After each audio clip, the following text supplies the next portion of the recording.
Buenas tardes, estimadas y estimados participantes en este curso. Vamos a continuar con la sesión anterior y con esta temática que me imagino, tal vez equivocadamente, es incómoda y desagradable para ustedes.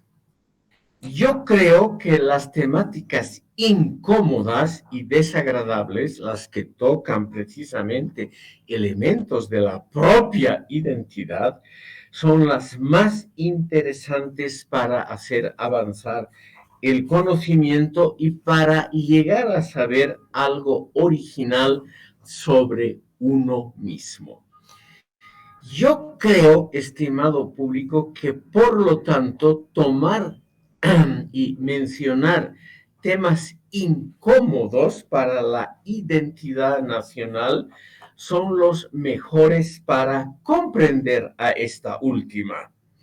Es decir, yo creo que la reiteración de verdades aceptadas por todos no es el mejor camino para aprender, sino el investigar esos detalles incómodos que nos pueden revelar algo que no sabíamos antes sobre el tema en cuestión.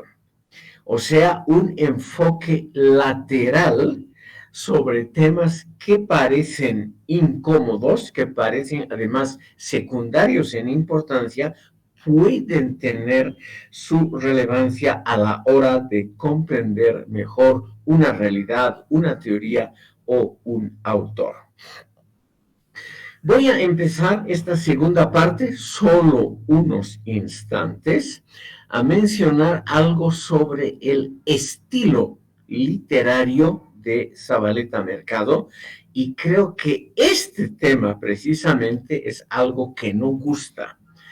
Muchos de ustedes van a pensar, ¿para qué perder el tiempo en cuestiones literarias como el estilo de un pensador? En realidad van a decir ustedes, es una pérdida de tiempo el preocuparse por ese tipo de asuntos. Pero yo creo que un brevísimo análisis del estilo literario de Zabaleta Mercado nos va a decir algo también sobre el núcleo de su pensamiento.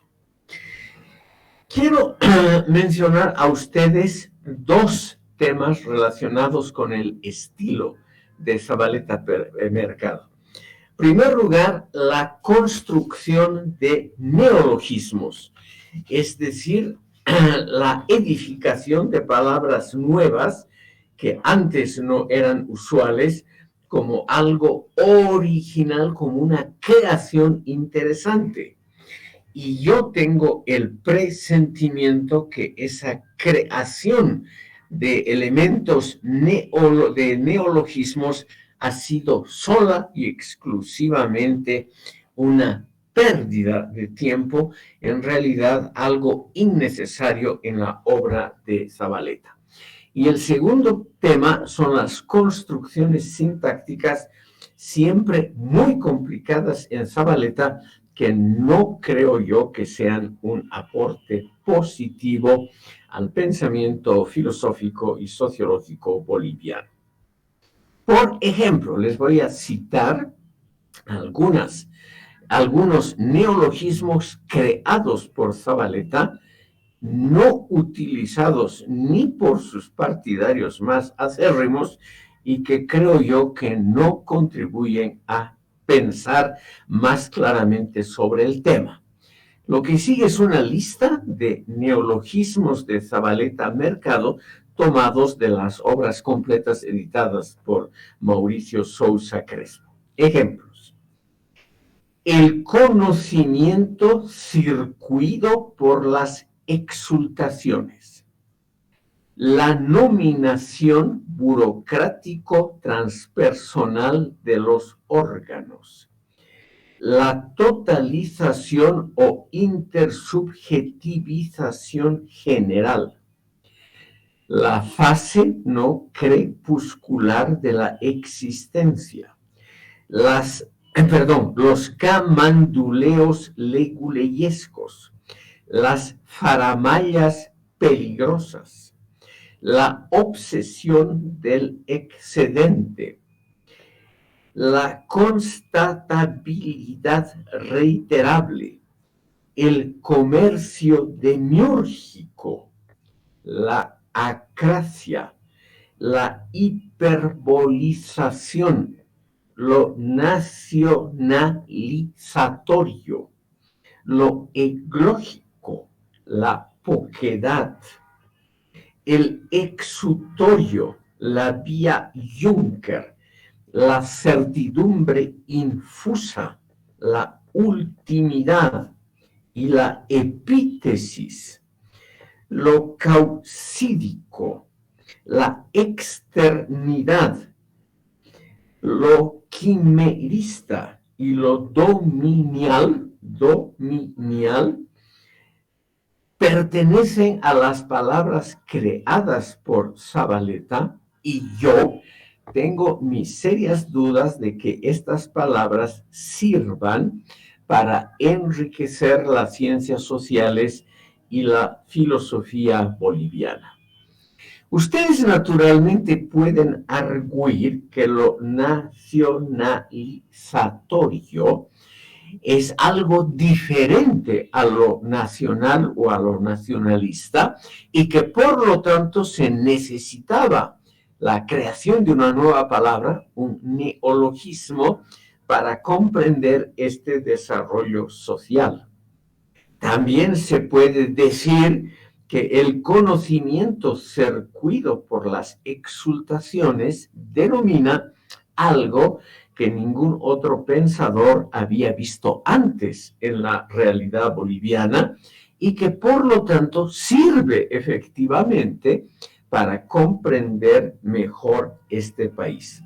Lo mismo pueden argumentar ustedes que lo eglógico, etcétera, son innovaciones importantes y al mismo tiempo necesarias, porque la realidad boliviana sería altamente compleja y exige ese tipo de pensamiento. También podrían ustedes argumentar que la vía Juncker de desarrollo es una curiosa e importante creación terminológica de Zavaleta, porque nos muestra una posibilidad de desarrollo que no habría, para la cual no habría otra denominación. Juncker es un sustantivo alemán despectivo, no de uso corriente, que denota un estrato social de campesinos pobres pero libres, un campesinado sobre todo muy usual en la zona noreste de Alemania, en la antigua Prusia, y esos Junker, está derivado de Jung, que es joven, esos jóvenes, todos ellos participantes en el ejército, habrían consolidado una forma de desarrollo para la cual no habría otro término. Yo tengo mis dudas, estimado público, de que todo esto realmente sirva efectivamente para una mejor comprensión de la realidad boliviana. Zavaleta Mercado, sin crear nuevos neologismos, ha usado algunos que se han convertido en palabras usuales de las ciencias sociales bolivianas. Por ejemplo, el camelo del excedente, el fervor del excedente, la obsesión del excedente y muchas otras palabras donde aparece excedente o subsunción, son hoy en día términos muy usados en las ciencias sociales bolivianas, creyendo que sirven para explicar algo. Yo tengo mis serias dudas de que así sea. Con respecto a la construcción sintáctica de Zavaleta Mercado, Creo yo que las frases de Zabaleta denotan una complejidad enrevesada que tampoco ayuda a explicar la realidad. Hay naturalmente los defensores del estilo de Zabaleta. Por ejemplo, el ya citado Mauricio Sousa Crespo, catedrático actual de la carrera de Sociología, dice a la letra sobre el estilo de Zabaleta Mercado, lo voy a citar. Zabaleta nunca se propone algo fácilmente como una explicación, exposición o comunicación de conceptos. En ellos, en los conceptos zabaletianos, hay una densidad que tiene poco de las frivolidades del estilo llano y mucho de una escritura que considera necesarias ciertas torsiones a la altura del sujeto. Fin de la cita.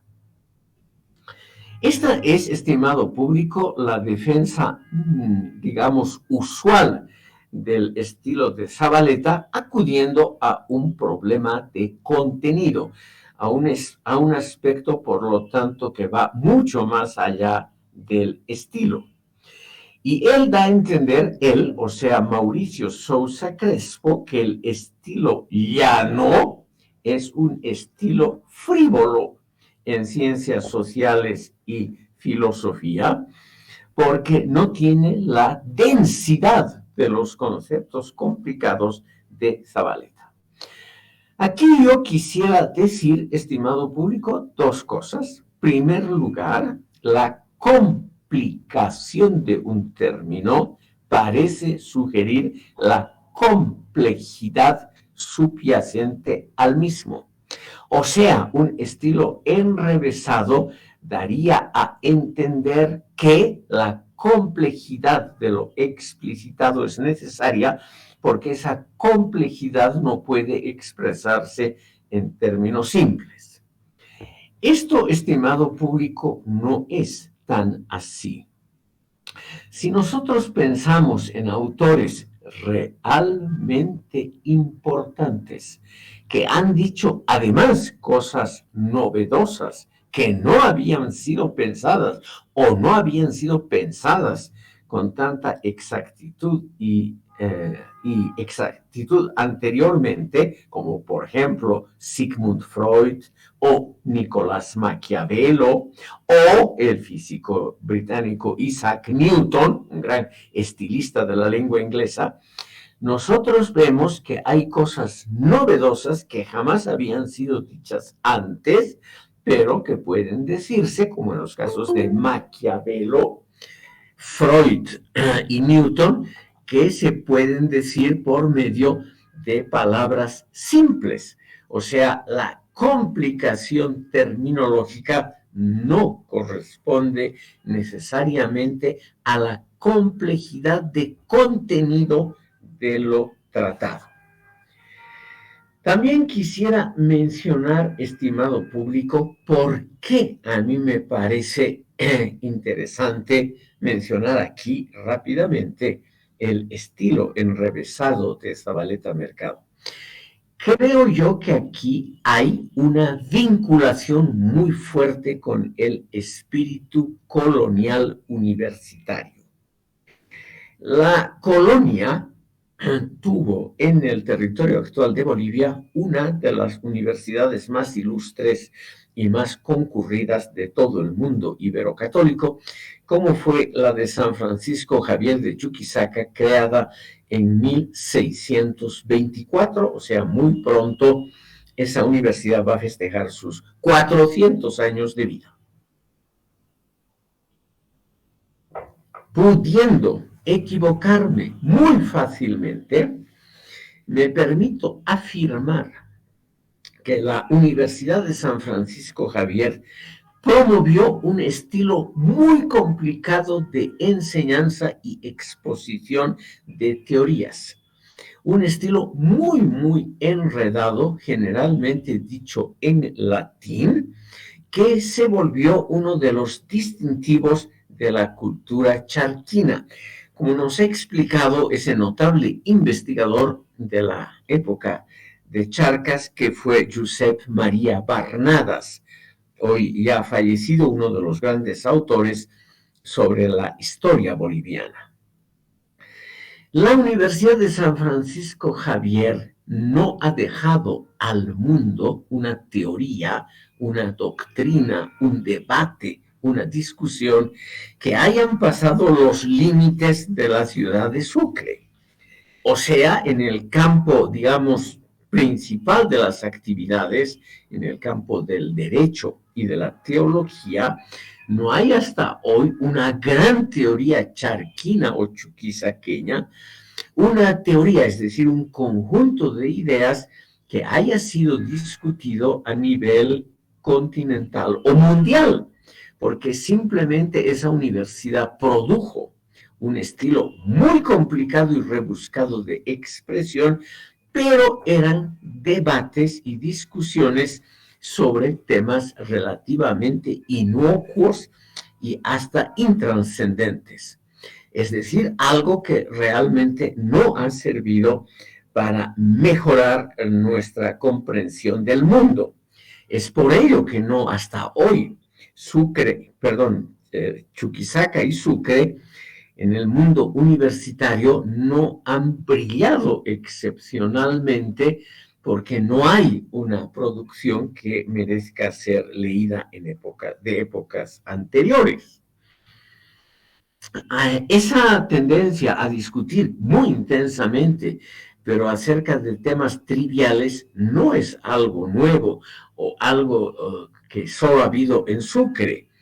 Si ustedes piensan en el término estilo bizantino o discusión bizantina, esto nos lleva, estimado público, a un caso similar y trágico al mismo tiempo.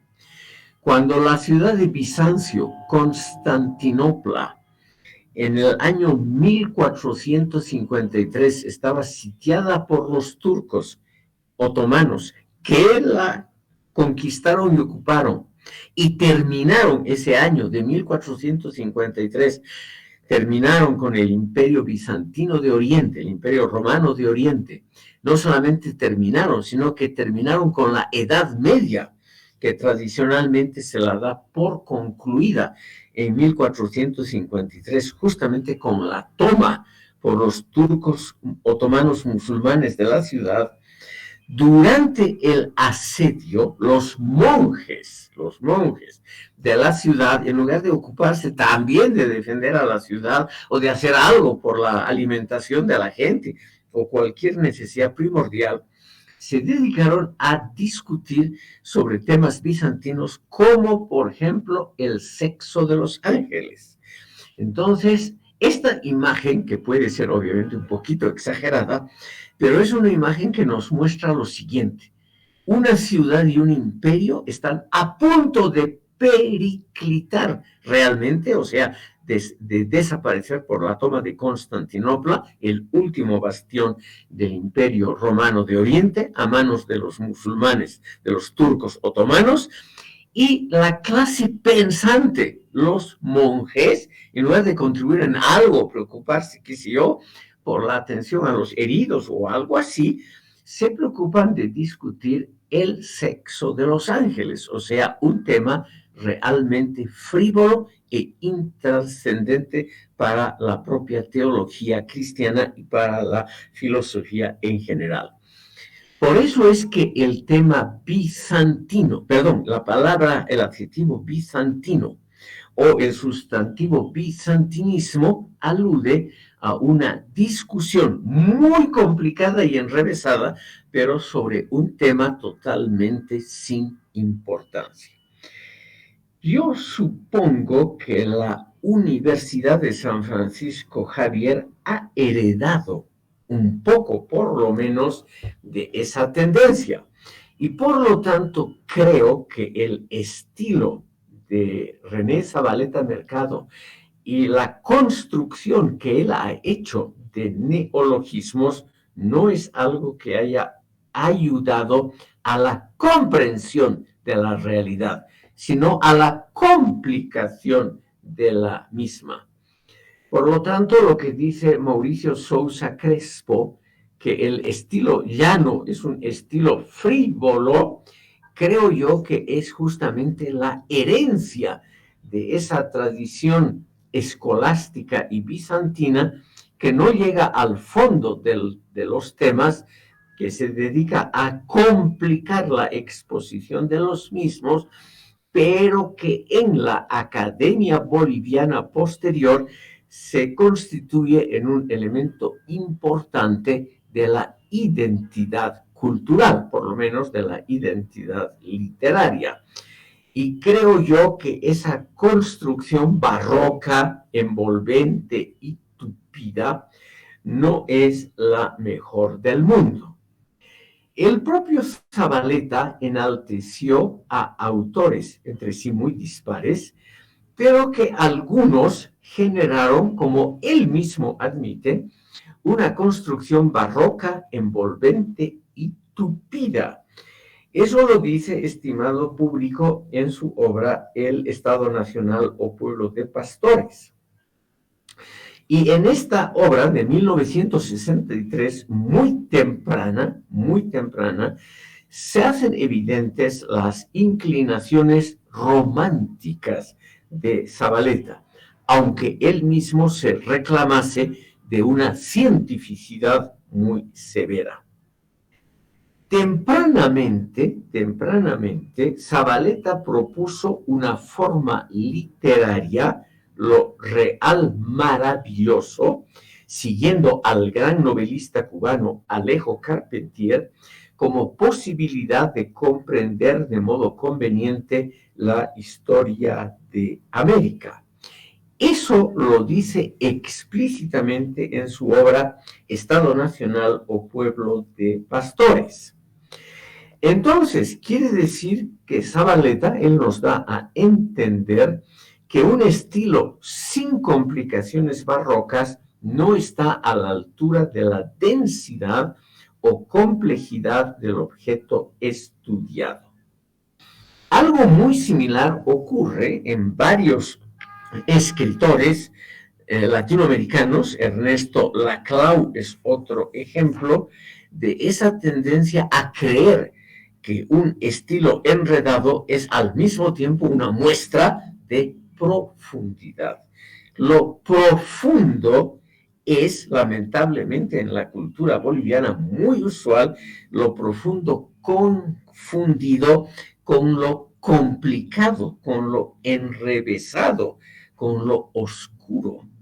Un ejemplo muy clásico en la literatura boliviana es la obra de Jaime Sáenz, aquí muy apreciada en la Universidad Mayor de San Andrés y en la carrera de literatura, cuya oscuridad es confundida como profundidad.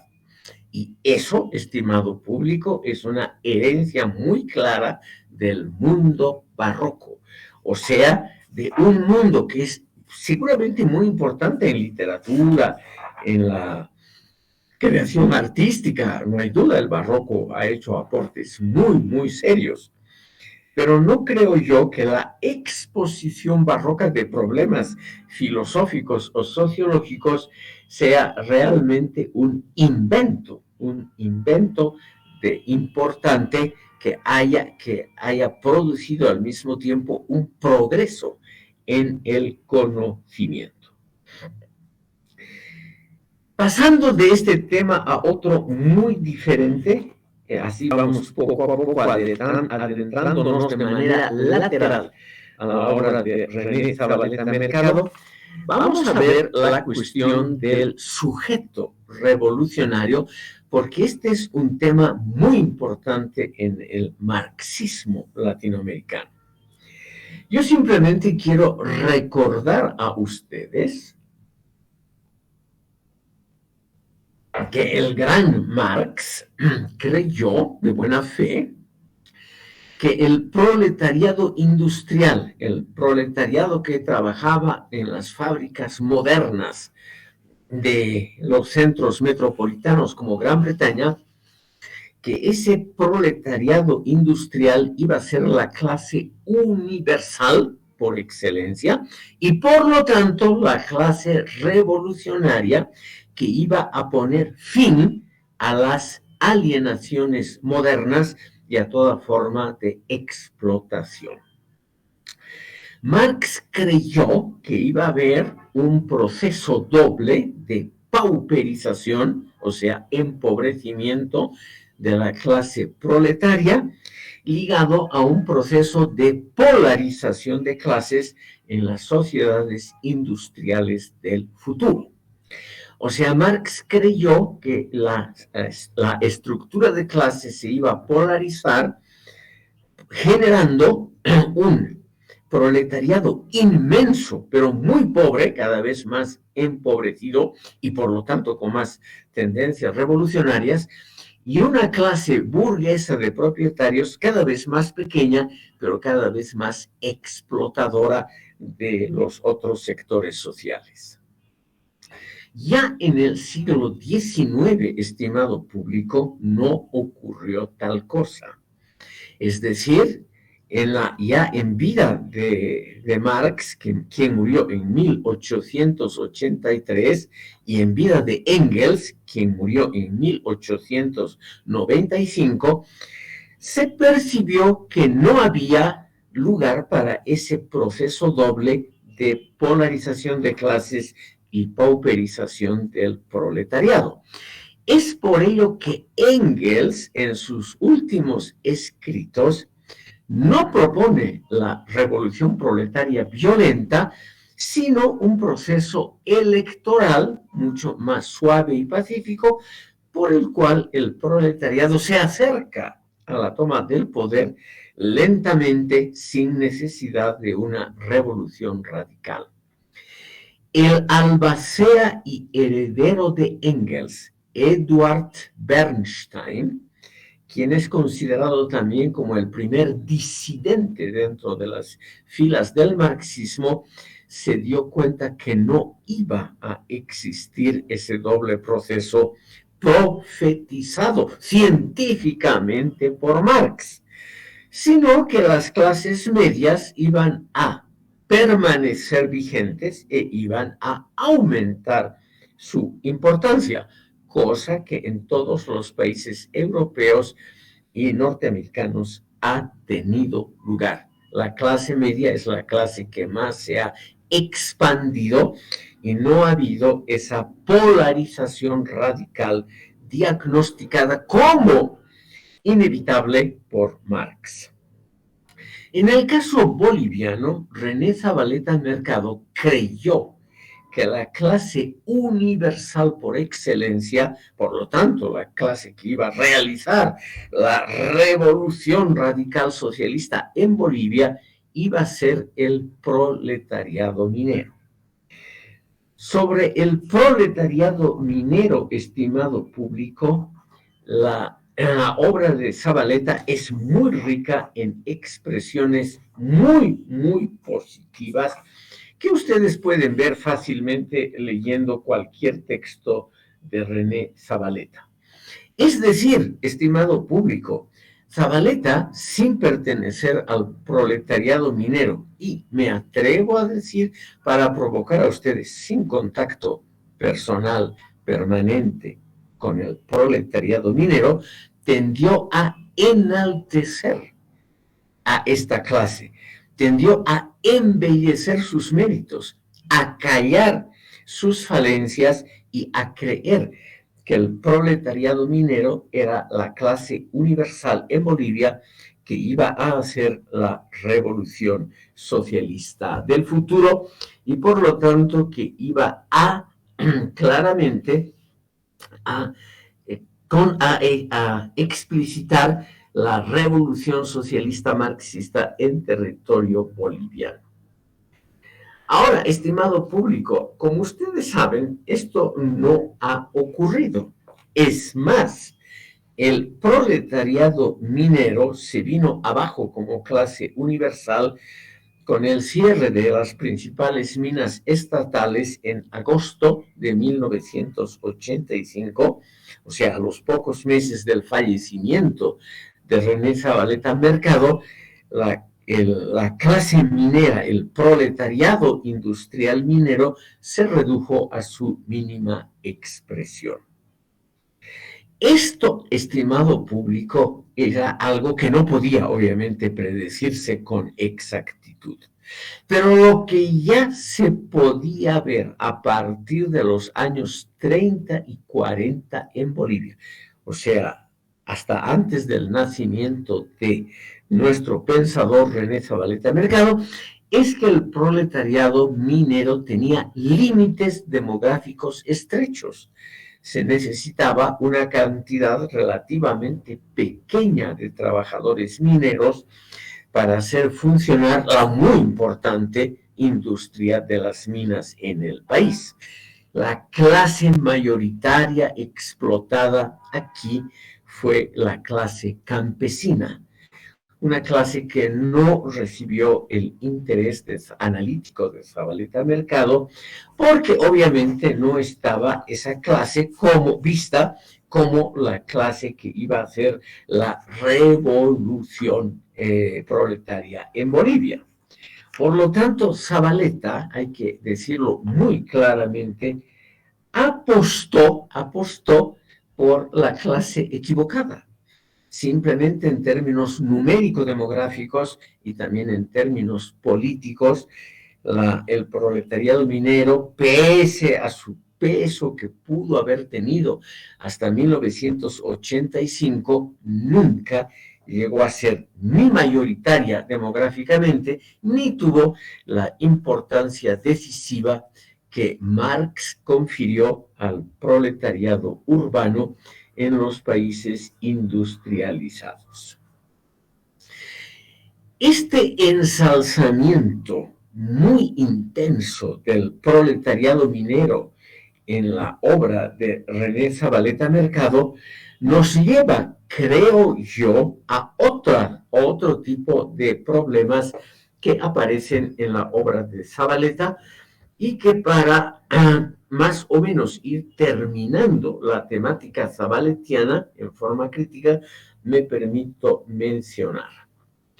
La obra zabaletiana es muy claramente un ensalzamiento de lo colectivo y un vituperio, un desprecio de lo individual. No solo en sus famosos pasajes en parte muy poéticos, donde Zabaleta habla muy bien del proletariado minero, muy bien, sino, estimado público, en muchos lugares donde Zabaleta se refiere muy negativamente a la democracia pluralista moderna.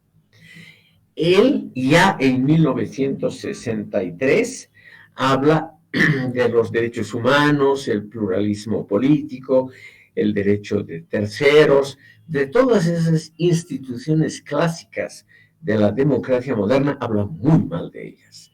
Es decir, dice, en los cafés de La Paz y en los círculos intelectuales se habla de cosas superficiales como los derechos humanos y otras cosas, pero nosotros tenemos que preocuparnos por el triunfo inevitable del proletariado minero en Bolivia, creyendo hasta el fin de su vida, eso sin duda alguna, que realmente el proletariado minero iba a ser la clase universal. Aquí hay, estimado público, y por ello pongo a colación y a discusión de todos ustedes esta temática, porque aquí Zabaleta Mercado reproduce, creo yo, una interpretación errónea de lo que es la realidad social, y la califico de errónea porque es una apreciación basada en la teoría marxista y no en la realidad social que Zabaleta decía investigar. Zabaleta, como todos los marxistas de su época, creían que el marxismo es la ciencia superior a todas las a todos los otros enfoques. Quiero mencionar que pensadores muy diferentes de la tradición soviética, muy fuerte en América Latina, en el campo del pensamiento, como Lenin, Trotsky y Bukharin, cada uno representante de una fracción diferente del Partido Comunista de la Unión Soviética, o sea, los centristas con Lenin, los izquierdistas con Trotsky, los derechistas con o bajo la influencia de Bukharin. Los tres creyeron que el marxismo es la ciencia per se, o sea, la ciencia por excelencia, basada en la superioridad teórica del análisis de Marx sobre todas las otras posibles interpretaciones de la realidad. Al ser así, al ser para ellos una cosa evidente que el marxismo era la ciencia superior de la época, esa ciencia debía tener obediencia. Los marxistas tenían el derecho, lo dijeron estos pensadores y Zavaleta lo repitió, el marxismo debía ser respetado y los marxistas obedecidos porque tenían una mejor conexión con la verdad histórica. Esto tiene que ver con algo que Zavaleta jamás criticó, que es la teoría leninista del partido. Como es de importancia fundamental para comprender todas las tendencias del marxismo en América Latina, permítanme ustedes un minuto solamente una referencia a la teoría del partido de Vladimir Ilich Lenin. Este señor, en su obra ¿Qué hacer? De 1902 y en muchos escritos posteriores, afirmó que los obreros solamente podían tener una idea, él decía, trade unionista, o sea, sindicalista, sobre su propia realidad, y ellos mismos solo podían exigir mejoras salariales y laborales a los empleadores, pero no podían, según Lenin, exigir o pretender una revolución completa, una destrucción del antiguo orden en el que estaban todavía muy anclados, porque su propia mentalidad les impedía tener esa idea totalmente revolucionaria. O sea, la idea revolucionaria en sí, la necesidad de una revolución que no solamente consiga reformas salariales, mejoras salariales para los obreros, sino que consiga la destrucción del orden que hace posible el mundo del trabajo asalariado, esa idea solo podía ser puesta en el cerebro de los obreros por medio de los intelectuales del partido. El partido, según Lenin, siempre tendría razón. Es algo que Trotsky mismo, el gran perdedor de las luchas internas, lo admitió hasta el final de su vida. El partido siempre tiene razón porque es la encarnación de la verdad histórica, es la encarnación de la razón histórica. Entonces, al ser la instancia que puede comprender y administrar la verdad histórica, estos intelectuales merecen la obediencia de todos los otros sectores, incluyendo las masas de obreros. Esto significa un claro enaltecimiento de la función histórica de los intelectuales. Estimado público, este es el punto central que nunca fue puesto en duda por Zavaleta y por los marxistas latinoamericanos hasta el día de hoy. La función directriz, la función conductora de los intelectuales revolucionarios organizados, por ejemplo, en un partido comunista o partidos afines. Es decir, para hablar en términos claros, los intelectuales se otorgan a sí mismos esa función de conocer la verdad, porque son más inteligentes, más leídos, han pasado su vida sacrificadamente pensando, cavilando, reflexionando sobre la historia. Y de la mano del marxismo, la teoría infalible, la última verdad histórica, naturalmente estos intelectuales que manejan a los partidos son los únicos que pueden interpretar el verdadero desarrollo, la auténtica evolución de los asuntos humanos. Y como tienen ese monopolio interpretativo, en filosofía diríamos ese monopolio hermenéutico de la verdad, ellos pueden exigir obediencia completa, que es lo que siempre hasta el día de hoy han promulgado los partidos comunistas. Zabaleta Mercado nunca puso en duda esa función directriz de los partidos comunistas como portadores y como personificación de la verdad histórica y el monopolio de la interpretación. En ningún momento él admitió, por ejemplo, que la política podría ser un juego de intereses donde todos tuvieran más o menos algún derecho, porque todos representan intereses parciales, incluidos los obreros y sus partidos. Entonces, Zabaleta Mercado nunca reconoció la legitimidad de los intereses propios de partidos y movimientos que no sean los de él mismo. Él nunca reconoció la legitimidad, por ejemplo, de los partidos anteriores al MNR o de los partidos opuestos al MNR después de 1952. Zabaleta Mercado, estimado público, tampoco nunca puso en duda de que lo colectivo tiene un valor mucho más alto. En filosofía diríamos una dignidad ontológica superior a lo individual. O sea, lo colectivo y por lo tanto instituciones colectivistas y mentalidades colectivistas estaban muy por encima de lo individual, del individualismo y de las personas concretas de carne y hueso. Y eso sirvió en todos los regímenes comunistas realmente existentes, en la China durante la Revolución Cultural, en la Unión Soviética bajo Stalin, en Camboya en la época de Pol Pot, en Etiopía durante su revolución comunista, en Europa Oriental bajo la ocupación soviética.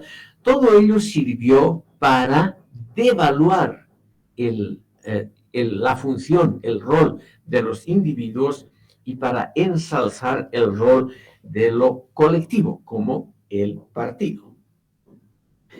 Al mismo tiempo, Zabaleta creyó que la creación teórica era la fabricación de contestaciones a preguntas predeterminadas por la teoría marxista, de tal manera que solo había una respuesta posible.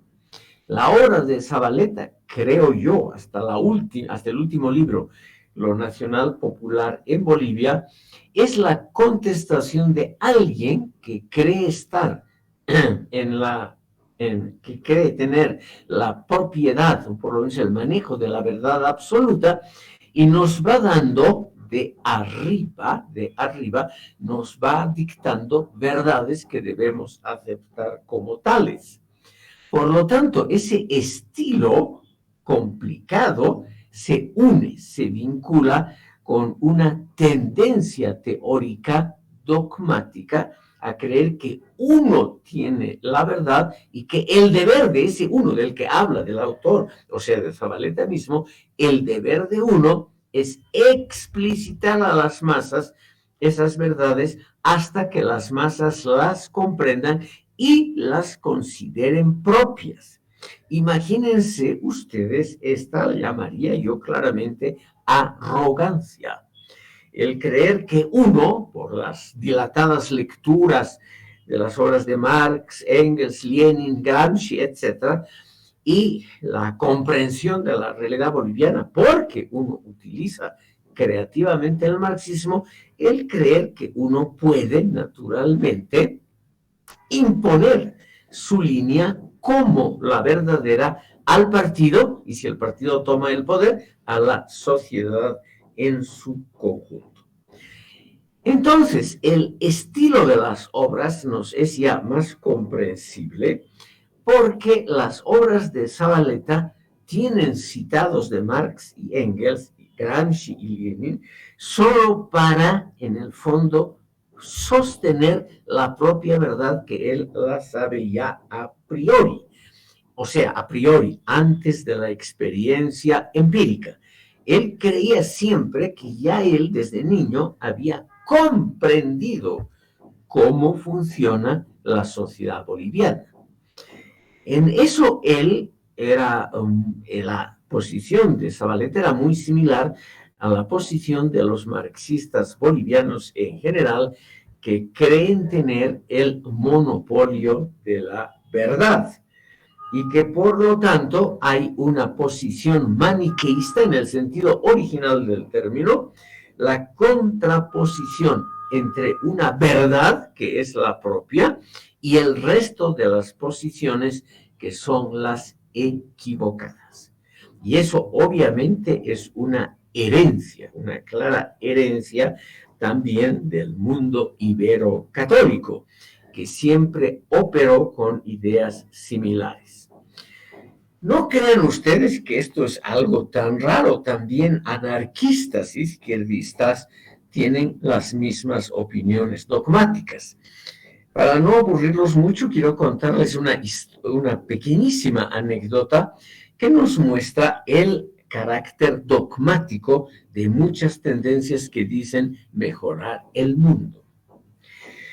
Cuando estalló la guerra civil en España, en julio de 1936, el gobierno socialista decidió incluir a ministros anarquistas por un breve periodo, anarquistas, para ampliar el frente de las izquierdas contra el levantamiento de los nacionales, que así se llamaban, los nacionales y los falangistas bajo Francisco Franco. Y en ese intento de ampliar, fue nombrado ministro de Justicia y Cultos, o sea, todo lo referente a la religión como fenómeno social, a un anarquista, al jefe, al gran teórico de los anarquistas españoles, llamado Buenaventura Durruti. Este señor Durruti, por lo tanto, estaba también a cargo de todos los asuntos que tenían que ver con la religión, la iglesia, los vínculos o las relaciones muy complejas con la iglesia y con otras comunidades religiosas. Como en España hasta entonces, hasta 1936, nunca había habido proselitismo de ninguna otra religión, muchas denominaciones, sobre todo protestantes, creyeron que había llegado el momento para hacer proselitismo en favor de las muchas tendencias y sectas protestantes. Los baptistas enviaron inmediatamente una delegación a Durruti. Y aquí en una simple anécdota, estimado público, vamos a notar el carácter autoritario, hasta totalitario, de aquellos que se dicen progresistas y que creen que administran la verdad histórica. Estos misioneros, esta avanzada de los misioneros baptistas, consiguió una entrevista pública con el ministro Buenaventura Durruti y le explicitaron su deseo de tener libertad de proselitismo, o sea, libertad de tratar de ganar adeptos entre la masa de los españoles. Durruti les respondió con una sola frase histórica que demuestra ese dogmatismo. Les dijo: señores, prohíbo terminantemente todo proselitismo religioso y ustedes tienen que volverse inmediatamente a su país sin ejercitar ningún derecho de proselitismo, porque nosotros, el gobierno republicano, acaba de abolir, de eliminar todas las religiones, incluida la verdadera, la católica, y por lo tanto no vamos a permitir el ejercicio de ninguna otra religión. Punto. Aquí ustedes, por la aposición entre comas, hemos abolido la católica, la única verdadera, ustedes se dan cuenta que este señor claramente seguía pensando que había una sola fe válida. Catolicismo significa originalmente en griego lo original. Católicos es lo universal. Entonces, Buenaventura Durruti, que era ateo, que era ultra izquierdista, los anarquistas en la Guerra Civil Española fueron la fracción más dura, más radical y más inútil en toda la Guerra Civil, pero él creía que si hubiera religión permitida, la católica, era la verdadera, y por lo tanto, si hay una verdadera, no se puede permitir a las otras porque son las falsas. Entonces, aquí tenemos un concepto querido por los marxistas, sobre todo los no críticos, hasta el día de hoy. Estimado público, frente a la verdad, que es el marxismo, lo otro son, por simple lógica, falsedades. Y en cuanto a cosas falsas, no se puede permitir que tengan el mismo estatus, que tengan el mismo tratamiento que lo verdadero. El gobierno republicano había declarado la guerra a las religiones, a la religión, a la católica, a la verdadera, y por lo tanto no tenía lugar el florecimiento de otros cultos, de otras religiones, porque si la verdadera había sido abolida, todo el resto seguían siendo falsas. Es decir, frente a la verdad, con mayúscula, como sería el marxismo, toda otra creencia sería simplemente falsa. No sería una creencia diferente, distinta, con igual legitimidad, con igual propiedad de representar intereses diferentes. No, serían ideas falsas y naturalmente el deber, la obligación sagrada de todo gobierno es reprimir lo falso, lo equivocado, no permitir lo falso y lo equivocado. Ese espíritu dogmático, creyendo que hay una sola creencia y que las otras son falsas y por lo tanto dignas de ser combatidas, es, creo yo, uno de los rasgos distintivos del pensamiento marxista latinoamericano y también de Zavaleta, porque, pudiendo equivocarme fácilmente, creo que Zavaleta en este punto fue un buen creyente de esa nueva religión secular, o sea, de una religión que se ha convertido en algo mundano, se ha secularizado. Entonces, estimado público, volviendo al pensamiento sociopolítico latinoamericano, la influencia católica ha sido tan fuerte bajo cuerda, o sea, en lo que no se ve a primera vista, en lo tácito, en lo presupuesto, en lo que vale como obvio, como natural y naturalizado, por eso no se lo discute, no se lo codifica por escrito, en eso no codificado, pero con validez, con vigencia muy fuerte de un código paralelo, creo yo que está la idea de que hay una sola interpretación correcta, la propia, y que las otras son equivocaciones que no representan intereses legítimos y que por lo tanto tienen que ser combatidas. Entonces, ¿qué hace Zavaleta? Él considera que la investigación científica es una recuperación y aplicación de verdades ya manifiestas ex cátedra por los clásicos y sus intérpretes autorizados, o sea, por Marx y Engels y sus intérpretes autorizados Lenin y Gramsci. Al mismo tiempo, y este es uno de los puntos centrales, Zavaleta cree que la dialéctica es una doctrina armonicista, donde finalmente se diluyen todas las contradicciones y se crea, como el concepto dice, una armonía final, como la explicitada por Marx para la terminación de la lucha de clases. Marx era un hombre, diríamos, relativamente democrático, relativamente, no del todo. Y él creía, estimado público, que después de la edificación del comunismo, del orden perfecto, todos íbamos a vivir en el reino de la libertad.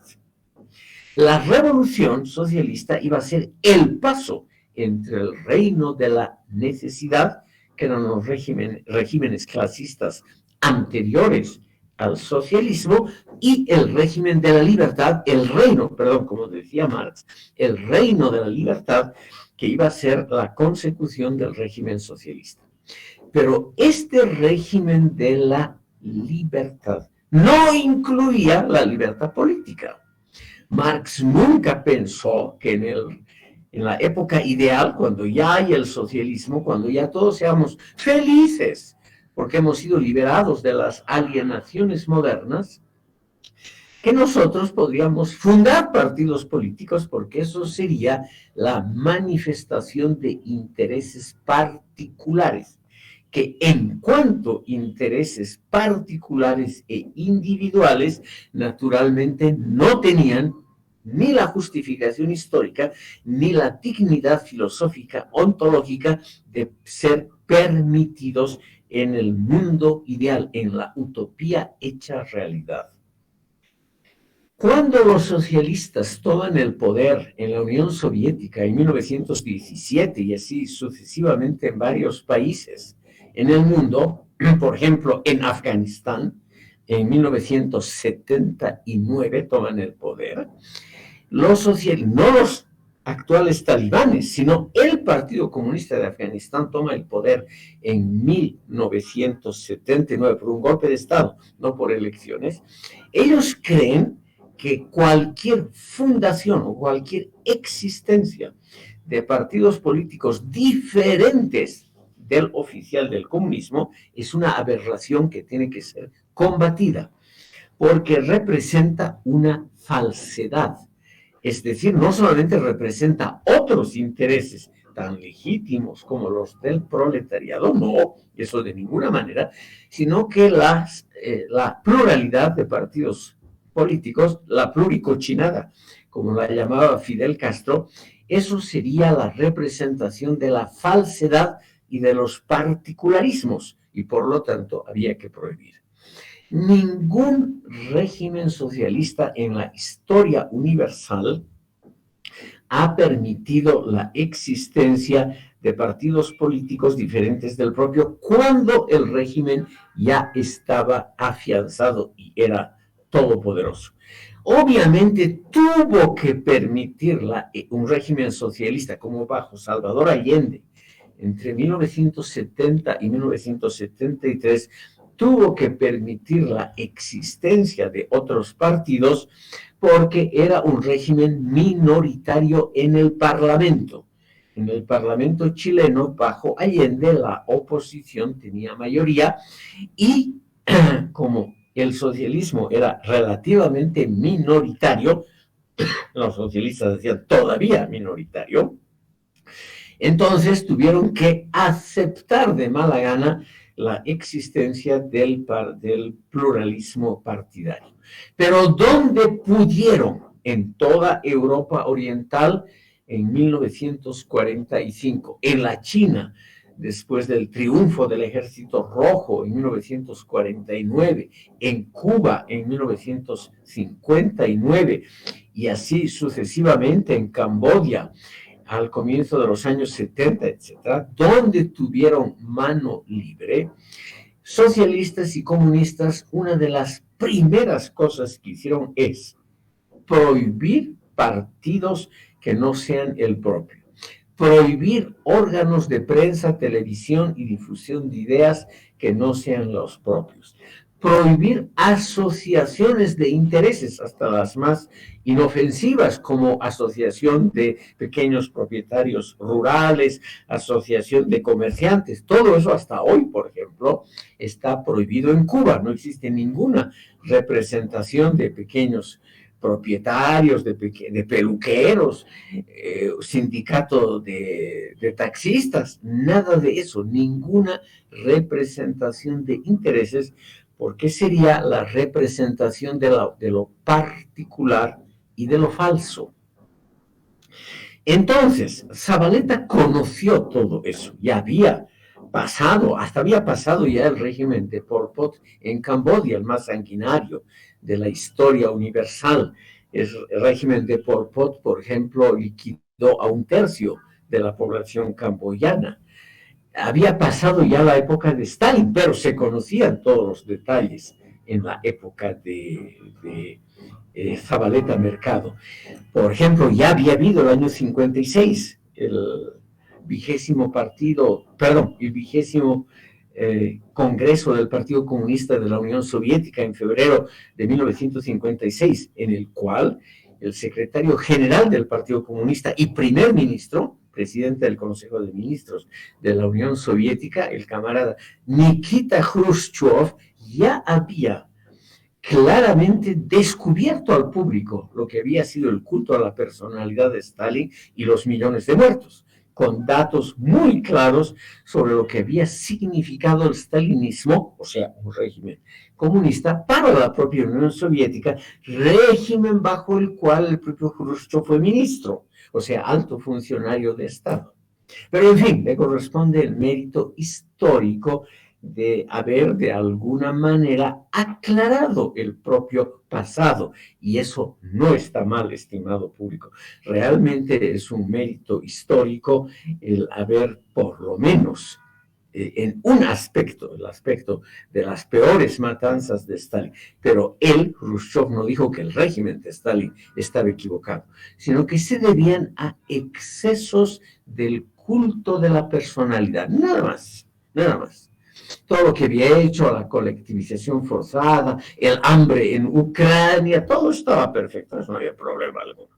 La hambruna en Ucrania causada a propósito por el Partido Comunista en los años 30, todo eso estaba correcto porque era la construcción del socialismo. En cambio, los excesos stalinistas, algo que molestó mucho a los propios jerarcas del entorno de Stalin, era, por ejemplo, el culto a las estatuas, a las pinturas, a las estampillas con el retrato de Stalin y no de ellos mismos. Eso les dolió profundamente. Entonces, estimado público, todo eso se conocía en la época de Almaraz, Marcelo Quiroga y en la época de René Zabaleta Mercado. Y él creyó que no había que preocuparse de esas minucias, como los incidentes que acabo de relatar contra las personas en la Unión Soviética y en las democracias populares, porque eran los aspectos secundarios, no importantes, de la construcción del socialismo. Y eso es uno de los rasgos característicos de la teoría de René Zabaleta Mercado.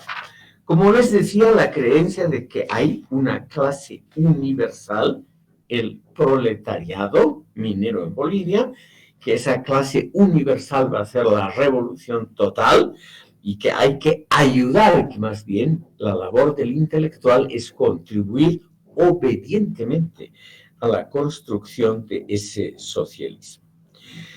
Ustedes me pueden decir, evidentemente, que hay muchos Zabaletas, que Zabaleta cambió o por lo menos enriqueció sus ideas, lo cual es verdad en el curso de su vida, pero hay algunos elementos centrales de los cuales él nunca se desdijo. Por ejemplo, la importancia central del marxismo como teoría para, para conocer la verdad absoluta de la historia de las sociedades y sobre todo el creer que la meta para la cual se hacían todos los esfuerzos, la meta normativa, es decir, la meta para la cual se hacía todo, en función de ella, de esa meta, era la construcción de un régimen socialista como en Cuba y la Unión Soviética. Y lamentablemente esa idea, estimado público, no es que esté mal, cada uno puede tener la idea que quiere, según mi modesta opinión, pero esa idea hacía abstracción de la realidad de los sistemas que ya habían conseguido el socialismo pleno en muchos lugares del mundo, y estos señores, Zabaleta, Almaraz y Quiroga, nunca se refirieron críticamente a estos regímenes. Con toda la autoridad moral e intelectual que tenían, ellos podrían haber criticado un poquito las durezas del régimen castrista en Cuba, que era lo más cercano, o por ejemplo los experimentos que ya se daban extraordinariamente brutales del socialismo africano, como en Etiopía, millones de muertos, o en Camboya, todo esto en vida de Zabaleta Mercado. Pero él prefirió no hablar sobre estos temas porque estaba completamente convencido de la realidad que él quería explicitar, y esa realidad estaba definitivamente contenida en las obras de los grandes maestros y comentada por los epígonos como Lenin, Gramsci y otros menores. Tal vez como nos acercamos al final, quiero preguntar si hay alguna observación. Yo me alegraría si hubiese alguna crítica. Estimado público, yo encantado de oír críticas, impugnaciones a mis ideas, que son una idea entre otras, de ninguna manera son la verdad ni nada por el estilo. Encantado yo, como les decía, de someterme a la crítica de ustedes. Si no hay ninguna, y por lo muy adelantado, y ustedes ya deben estar hambrientos, estimado público, suspenderemos la sesión de hoy y la seguimos el próximo jueves. Vamos a terminar con otros aspectos del pensamiento de René Zabaleta Mercado, que es muy, muy importante para comprender el pensamiento social y político boliviano y latinoamericano. Como él piensa o pensaron muchísimas personas en América Latina, antes de seguir con otros representantes del pensamiento izquierdista, nacionalista y socialista en América Latina, y con la crítica a lo mismo.